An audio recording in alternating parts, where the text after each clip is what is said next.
আজকে আশা করছি আপনারা সবাই ভালো আছেন। আশা করা ছাড়া তো আর কিছু করার নেই, আর ভালো থাকার চেষ্টাটা করে যেতেই হবে, যেভাবেই হোক সেটা। চলুন আজকে এমন একটা সম্পর্ক নিয়ে কথা বলি যেখানে রক্তের কোনো সম্পর্কই নেই। কি বলুন তো, কি হতে পারে এটা যেখানে রক্তের সম্পর্কই নেই, হয়তো সেটা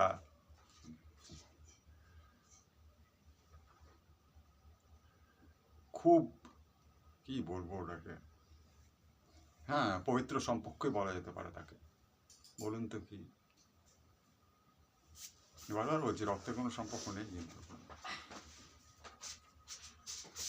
অনেকেই বুঝতে পারছেন আমি কি বলতে চাইছি, তবুও আমি বলে দিচ্ছি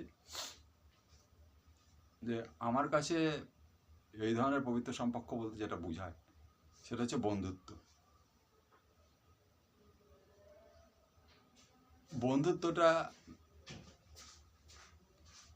সম্পূর্ণ আপনার নিজের তৈরি করা, আপনি নিজে তৈরি করছেন। পাশাপাশি আর যে সম্পর্কগুলো আছে দেখুন, সেখানে সবই কোনো না কোনোভাবে সেই রক্তের সাথেই জড়িত হয়ে যাচ্ছে। প্রত্যেকেই প্রত্যেককে ভালোবাসে, প্রত্যেককে শ্রদ্ধা করে, প্রত্যেককে বিশ্বাস করে, করা উচিত আর কি। কিন্তু কতটা হয় আমি বলতে পারবো না কিছুটা।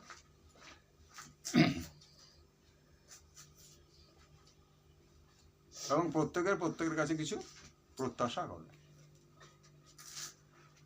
যে আমি তো আমার ভাইকে ওই কাজটা করার জন্য টাকা দিয়েছিলাম, তো ভাই নিশ্চয়ই টাকাটা ফেরত দেবে। আমি কিন্তু একটু, যখন ভাই দাদা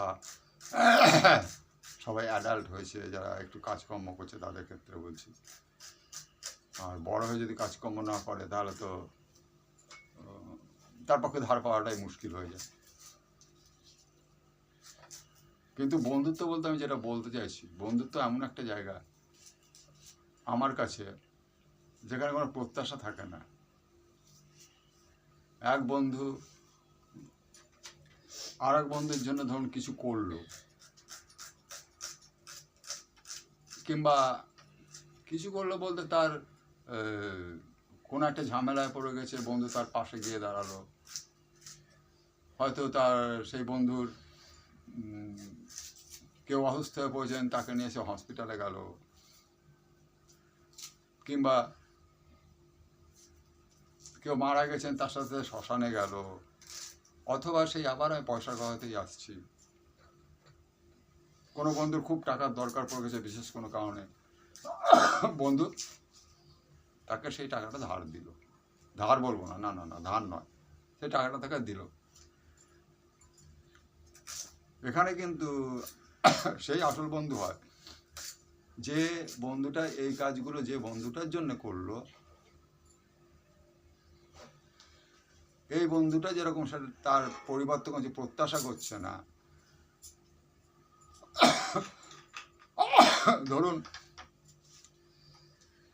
যে বন্ধুটা তার আরেক বন্ধুর অসুস্থ হয়ে পড়লো বা কিছু এখানে হসপিটালে গেল, সে কিন্তু এটা চিন্তা করে যাচ্ছে না, আরে আমি যদি অসুস্থ হয়ে পড়ি আমাকেও নিয়ে যাবে তো, এটা কিন্তু সে কখনো ভাবছে না।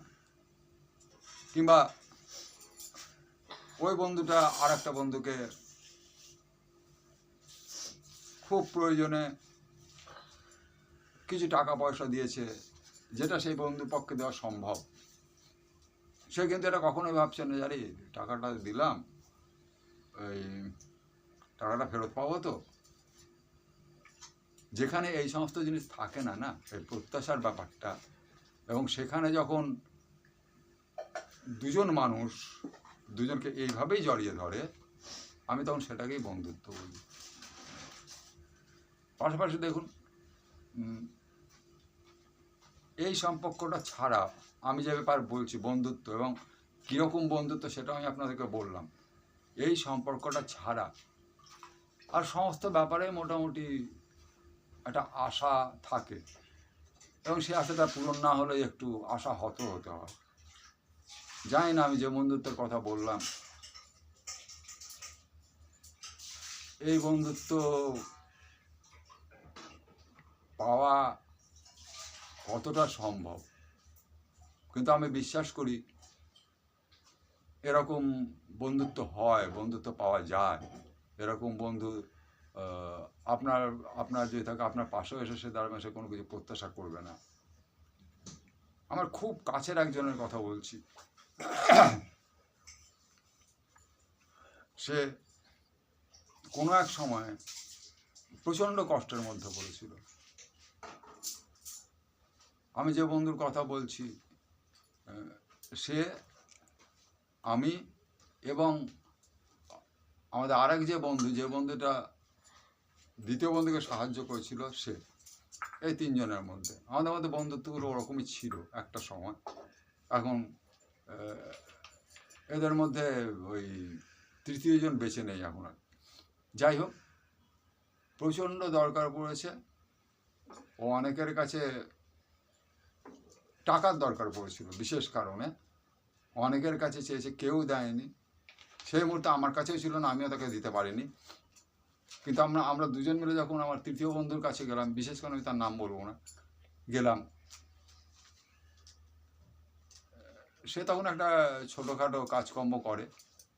সে যখন শুনলো এর খুব টাকার দরকার এবং না দিলেই নয়, ও কিন্তু এক কথায় পকেট থেকে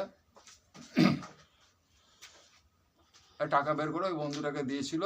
এবং আমরা দুজনেই দেখেছিলাম, দ্বিতীয় বন্ধুটা যে টাকাটা চেয়েছিল, ওই বন্ধুটা যখন সমস্ত পকেটে টাকা বের করলো, কিছু টাকা কম পড়ে গেছিলো, কিন্তু তবু সম্পূর্ণ টাকাটাই কিন্তু সে ওর বন্ধুটাকে দিয়েছিল। এই গল্পটা আসল টুইস্টটা অন্য জায়গায়। এরপর যে বন্ধুটা টাকা ধার নিল, সেই বন্ধুটা বেশ কিছুদিন পর চাকরি পেল। বেশ কিছুদিন বলতে আমি বলে দিচ্ছি আপনাকে, 1 বছর পর চাকরি পেল।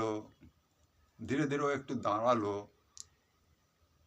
ও কিন্তু ওই চাকরি পাওয়ার সঙ্গে সঙ্গেই ওর সেই যে বন্ধুটার কথা বললাম যে টাকা ধার দিয়েছিল, তা কিন্তু টাকা ওই দিতে যায়নি, ইচ্ছা করেই যায়নি। তার কারণ ওর মনে একটা ধারণা জন্মেই গেছিলো যে এই টাকাটাকে ফেরত দিতে গেলে ও নিজেকে অপমানিত ভাববে এবং হয়তো কিছু বলতেও পারে। আমার তিনজনের বন্ধুত্বটাই এরকম। তো যাই হোক, এরপর আমি আর সেই দ্বিতীয় বন্ধু একদিন, হ্যাঁ হবে আপনার চাকরি পাওয়ার বছর 2 পর ওর কাছ থেকে যে টাকাটা নেওয়া হয়েছিল, সেই টাকাটাকে ফেরত দিতে গেছিলাম, আমিও ছিলাম ওখানে। এবার যখন দ্বিতীয় বন্ধুটা ধরে নিন, দ্বিতীয় বন্ধু ওর নাম ধরে নিন আপনি, শ্যামল ধরে নিন। শ্যামল যখন আমার ওই বন্ধুটাকে টাকাটা দিচ্ছে, তখন সেই বন্ধুটা ওকে শুধু একটা কথা বলেছিল যে তুই আমাকে এতটা নিজ ভাবতে পারলি কী করে, যে আমি তো এগুলো ভেবে কখনো বন্ধুত্ব করিনি তোর সাথে। তুই আমাকে টাকা দিতে পারিস নি, কিন্তু তুই তো আমাকে অনেক সময় অনেক ব্যাপারেই আমার পাশে ছিলি, সেগুলোর কি কোনো তার দাম নাই? এবং সেরকম তোর পরিস্থিতি আসেনি বলে আমাকে তো সেই সময় দরকার পড়েনি, কিন্তু হঠাৎ টাকার দরকার তোর পড়েছে, তুই বলেছিস আমি তোকে দিয়েছি। এখানে তো ওগুলো কোনো ব্যাপারই নেই যে তোকে দিয়েছি বলে তোকে টাকা ফেরত দিতে হবে, হ্যান করতে হবে। এগুলো এই ধরনের বন্ধুত্ব আমি বিশ্বাস করি না, এবং এরকম যদি হয় তাহলে তোর সাথে আমার বন্ধুত্ব রাখার দরকার নেই। আমার ওই যে বন্ধুর কথা বললাম শ্যামল, তার চোখ দিয়ে তখন জল বেরিয়ে গেছিল। আর অদ্ভুতভাবে দেখুন, সেই বন্ধুটা যে বন্ধুটা টাকা ধার দিয়েছিল, সে তার 2-3 বছরের মধ্যেই নিজেই একটা অসুখে ভুগে মারা গেছিল, এবং সে তার অসুখের কথা কাউকে জানতে দেয়নি। যে সেই সময় এমনি আড্ডা মারছে, সব করছে, কিন্তু তার অসুখের কথা কেউ জানতো না, আমরাও জানতে পারিনি। আমি বন্ধুত্ব বলতে আমি এই জাতীয় বন্ধুত্ব বুঝাচ্ছি।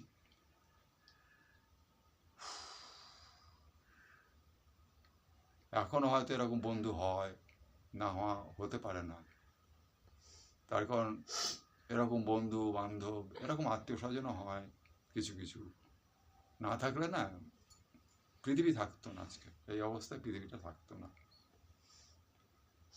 আজকাল কিছু বলবো না, বুঝলেন, ভালো লাগছে না আমার। ভালো থাকবেন আপনারা।